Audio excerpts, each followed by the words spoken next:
Bonjour à tous et à toutes, chers adhérents de BHC. Une personne qui a passé la Deuxième Guerre mondiale et qui était en Sibérie pendant des années, après la guerre, était complètement brisé et il voulait presque se suicider. Et il est rentré chez le Chazon Ish et il lui a dit qu'il était complètement désespéré de sa situation. Le Chazon Ish lui a dit: assieds-toi, je vais te raconter une question de halakha qui s'est posée à Kovna. Il y avait une femme là-bas qui s'occupait de toute la parnassa. Elle prenait l'argent et elle allait dans une autre ville, elle faisait du business et elle revenait avec ce qu'elle avait gagné. Et de ça, toute sa famille vivait pendant toute l'année. Un jour, elle part dans cette ville et à son grand malheur, elle voit qu'elle a perdu son portefeuille avec tout l'argent qu'il y avait dedans. Elle va en pleurant chez le Rav et le Rav décrète dans la synagogue que celui qui a trouvé le portefeuille vient de le ramener. Un Avrer arrive et il dit au Rav: écoutez Rav, moi j'ai trouvé le portefeuille. Alors il dit: très bien, extraordinaire, rends à la femme. Alors il dit: écoutez, j'ai étudié un peu de Gemara, un peu de Halakha, et je sais que un portefeuille qui est trouvé dans une ville où la majorité des gens ne sont pas juifs, alors il a le droit de le prendre.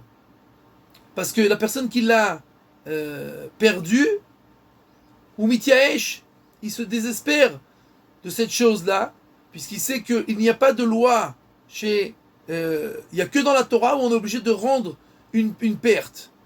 Et donc, si on est dans un endroit où la majorité des gens sont des non-juifs, on n'est pas obligé de rendre la perte. Alors si le Rav me dit de rendre, je le rends, mais il faut savoir que si je ne suis pas obligé d'un point de vue de la halakha, moi je suis pauvre, j'ai des filles à marier, et cet argent il me revient de droit, anilo mochel.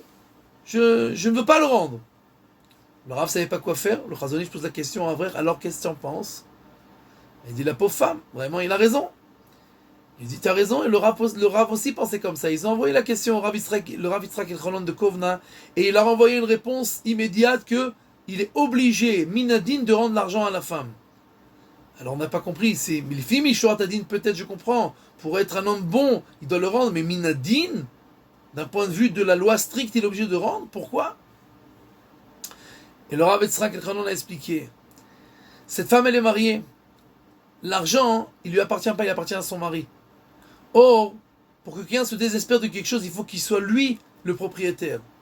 Le mari ne savait pas que l'argent a été perdu, donc il ne s'est pas désespéré. Et donc automatiquement, le désespoir de la femme ne sert strictement à rien, puisque le propriétaire lui-même ne s'est pas désespéré. Et donc, l'argent qui appartient au mari, personne ne s'est désespéré de lui, le véritable propriétaire, et donc il est obligé de rendre cet argent. Le Chazon Ish se tourne vers la personne et lui dit: écoute, nous sommes les esclaves d'Akadosh Baruch Hu, les serviteurs d'Akadosh Baruch Hu. Tout ce qui nous appartient lui appartient. Nous ne nous appartenons pas à nous-mêmes. Nous sommes ses biens, entre guillemets. Et donc, on n'a pas le droit de se désespérer de nous-mêmes, puisque nous ne nous appartenons pas. Et donc, nous devons nous rappeler tout le temps que dans n'importe quelle situation dans laquelle nous trouvons, personne n'a le droit de se désespérer de la situation, que Dieu a le droit, a tous les droits sur nous. Et nous avons seulement le devoir de continuer à travailler.